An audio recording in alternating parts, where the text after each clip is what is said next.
Stanza 20. Then said Gangleri, Who are the Asir, they in whom it behoves men to believe? Har answered, The divine Asir are 12. Then said Jafnar, Not less holy are the Asunyar, the goddesses, and they are of no less authority. Then said Thridi, Odin is highest and eldest of the Asir. He rules all things, and mighty as are the other gods. They all serve him as children obey a father. Frigg is his wife, and she knows all the fates of men, though she speaks no prophecy, as is said here, when Odin himself spake with him of the Asir, whom men call Loki. Thou art mad now, Loki, and reft of mind. Why, Loki, leavest thou not off? Frigg, methinks, is wise in all fates, though herself say them not. Odin is called All-Father, because he is father of all the gods. He is also called Father of the Slain, because all of those that fall in battle are the sons of his adopt-on. For them he appoints Valhall and Vingolf, and they are then called champions. He is also called God of the Hanged, and he has also been named in many more ways after he had come to King Geralfr. We were called Grimnir and Gangleri, Herjan Hjambleri, Thekker Thridi, Thudur Udur, Helbrindi Har, Sadar Svipal, Sangatal, Hertiter, Nikar, Biliger, Balager, Bolvekker, Fjolnir, Grimnir, Glapsvidr, Fjolsvidr, Sidhather, Sigskeger, Sigfjolder, Nukuder, Allfather, Altrider, Farmatir, Oski, Oni, Jafnar, Biflindi, Gundlir, Harbarder, Svidr, Svidrir, Jalkr, Gjalar, Vidur, Thror, Iger, Thunder, Vakar, Skillfinger, Vafuder, Hraptatir, Gauter, Veratir. Then said Gangleri, Exceeding many names have ye given him, and by my faith, it must indeed be a goodly wit that knows all the lore and the examples of what chances have brought about each of these names. Then Har made answer, It is truly a vast sum of knowledge to gather together and set forth fittingly, but it is briefest to tell thee that most of his names have been given him by reason of this chance.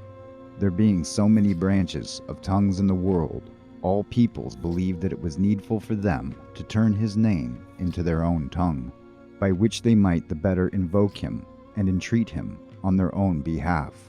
But some occasions for these names arose in his wanderings, and that matter is recorded in tales.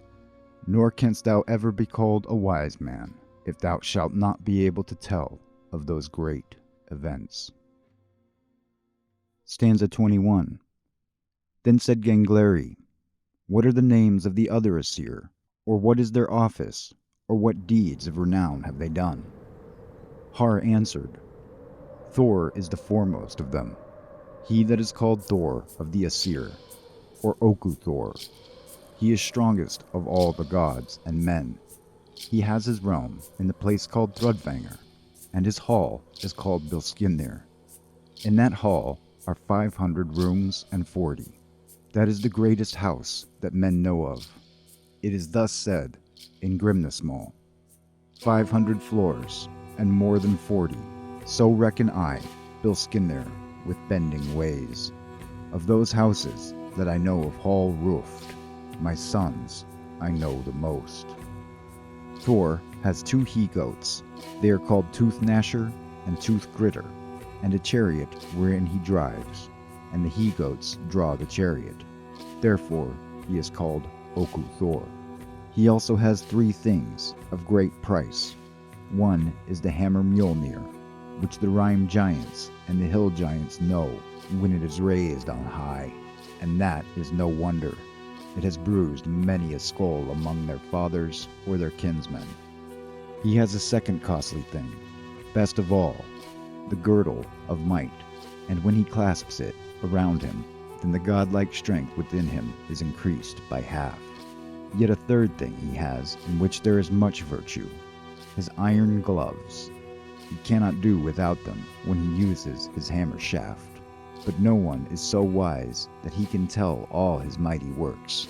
Yet I can tell thee so much tidings of him that the hours would be spent before all that I know were told. Stanza 22.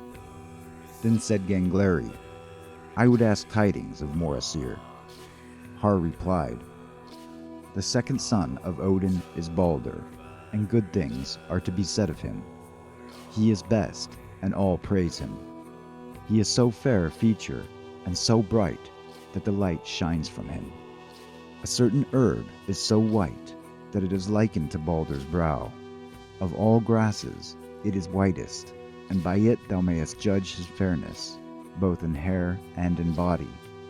He is the wisest of the Asir, and the fairest spoken, and most gracious, and that quality attends him, that none may gainsay his judgments.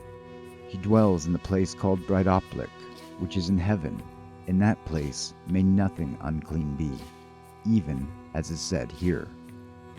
Breidablik it is called, where Balder has a hall made for himself.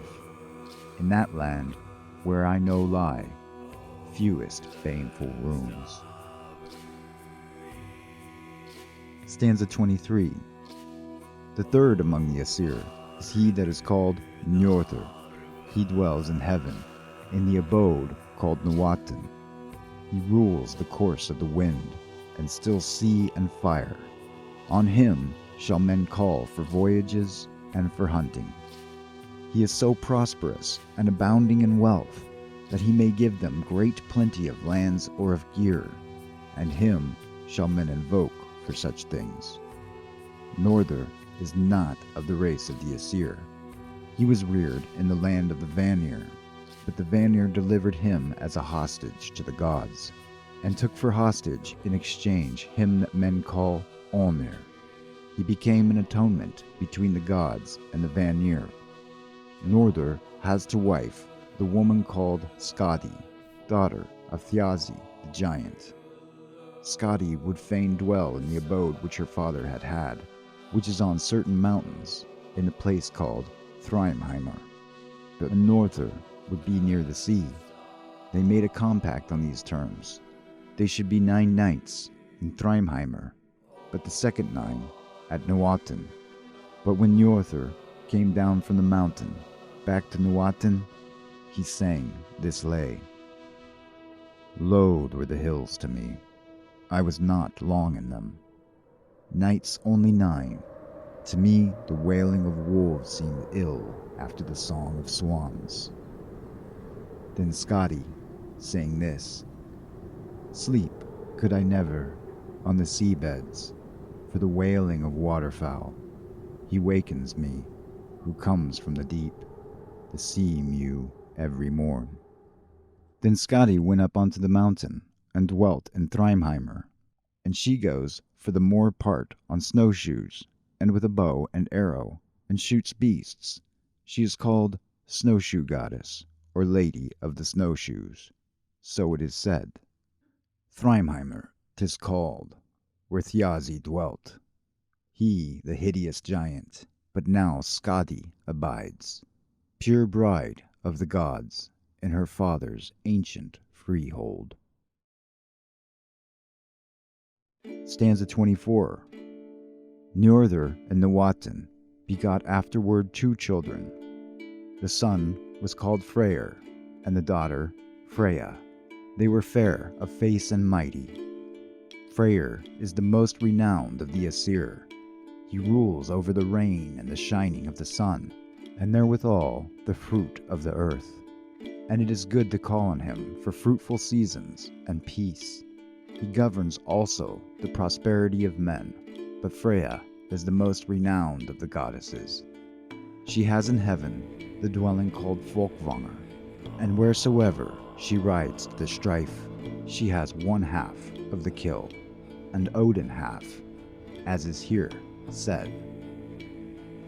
Folkvangert 'tis called, where Freyja rules, degrees of seats in the hall. Half the kill she keepeth each day, and half Odin hath. Her hall, Sessrumnir, is great and fair. When she goes forth, she drives her cats and sits in a chariot. She is most conformable to man's prayers, and from her name comes the name of honor, Fru, by which noble women are called. Songs of love are well pleasing to her. It is good to call on her for furtherance in love. Stanza 25. Then said Gangleri, great in power do these Asir seem to me, nor is it a marvel that much authority attends you who are said to possess understanding of the gods, and know which one men should call on for what boon soever. Or are the gods yet more? Har said, yet remains that one of the Asir who is called Tyr. He is most daring, and best in stoutness of heart, and he has much authority over victory in battle. It is good for men of valor to invoke him. It is a proverb that he is Tyr valiant, who surpasses other men and does not waver. He is wise, so that it is also said that he that is wisest is Tyr prudent.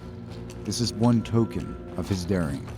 When the Asir enticed Fenris Wolf to take upon him the fetter Gleipnir, the wolf did not believe them, that they would loose him until they laid Tyr's hand into his mouth as a pledge. But when the Asir would not loose him, then he bit off the hand at the place now called the wolf's joint. And Tyr is one-handed, and is not called a reconciler of men. Stanza 26. One is called Bragi. He is renowned for wisdom, and most of all for fluency of speech and skill with words. He knows most of skaldship, and after him, skaldship is called bragger, and from his name that one is called braggerman, or woman, who possesses eloquence, surpassing others of women or of men. His wife is Idun. She guards in her chest of ash those apples which the gods must taste whensoever they grow old, and then they all become young, so it shall be even unto the weird of the gods. Then said Gangleri, a very great thing, methinks, the gods entrust to the watchfulness and good faith of Idun. Then said Har, laughing loudly, 'twas near being desperate once. I may be able to tell thee of it, but now thou shalt first hear more of the names of the Asir. Stanza 27. Heimdallr is the name of one. He is called the White God. He is great and holy. 9 maids, all sisters, bore him for a son. He is also called Hallanskidi and Gulantani. His teeth were of gold, and his horse is called Goldtop. He dwells in the place called Himinbjorg, hard by Bifrost. He is the warder of the gods, and sits there by heaven's end to guard the bridge from the hill giants. He needs less sleep than a bird. He sees equally well, night and day, 100 leagues from him, and hears how grass grows on the earth, or wool on sheep, and everything that has a louder sound. He has a trumpet, that which is called Gjallar horn, and its blast is heard throughout all worlds. Heimdallr's sword is called Head. It is said further, Himinbjorg 'tis called, where Heimdallr, they say, has his housing. There the god sentinel drinks in his snug hall, gladly good mead. And furthermore, he himself says in Heimdallr Galdr, I am of 9 mothers the offspring, of sisters 9 am I the son. Stanza 28. One of the Asir is named Hothr. He is blind. He is of sufficient strength, but the gods would desire that no occasion should rise of naming this god, for the work of his hands shall long be held in memory among gods and men. Stanza 29. Vithar is the name of one, the silent god. He has a thick shoe. He is nearly as strong as Thor. In him, the gods have great trust in all struggles. Stanza 30. One is called Olli, or Vali, son of Odin and Rindr. He is daring in fights, and a most fortunate marksman. Stanza 31. One is called Ullr, son of Sif, stepson of Thor. He is so excellent a bowman and so swift on his snowshoes that none may contend with him. He is also fair of aspect and has the accomplishments of a warrior. It is well to call on him in single combats. Stanza 32. For Seti is the name of the son of Baldur, and Nanna, daughter of Nep. He has that hall in heaven which is called Glitnir. All that come to him with such quarrels as arise out of lawsuits, all these return thence reconciled. That is the best seat of judgment among gods and men. Thus it is said here, a hall is called Glitnir, with gold 'tis pillared, and with silver thatched the same. There for Seti bides the full day through, and puts to sleep all suits. Stanza 33. Also numbered among the Asir is he whom some call the mischief monger of the Asir, and the first father of falsehoods and blemishes of all gods and men. He is named Loki, or Lothar, son of Farbauti the giant. His mother was Laufey, or Nall. His brothers are Bilistur and Helblindi. Loki is beautiful and comely to look upon, evil in spirit, very fickle in habit. He surpassed other men in that wisdom which is called sleight, and had artifices for all occasions. He would ever bring the Asir into great hardships, and then get them out with crafty counsel. His wife was called Sigyn, their son Nari or Narfi.